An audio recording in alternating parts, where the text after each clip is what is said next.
поверить своими глазами, потому что я ощутил в это, меня еще более купило первым. Я еще сильнее стал, и желание мне больше появилось, ну, послужить Богу.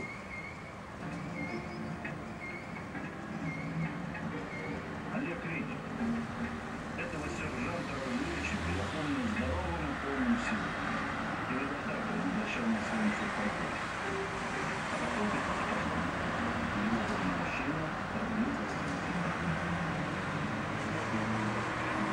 свистком, выжимал кого-нибудь. Помнится, он понимал, что вторую, еще не видел, не понимал, что собаку туда, шею туда не дал, не понимал, что он наползет туда. Его еще один такой взрыв, я его не переживал.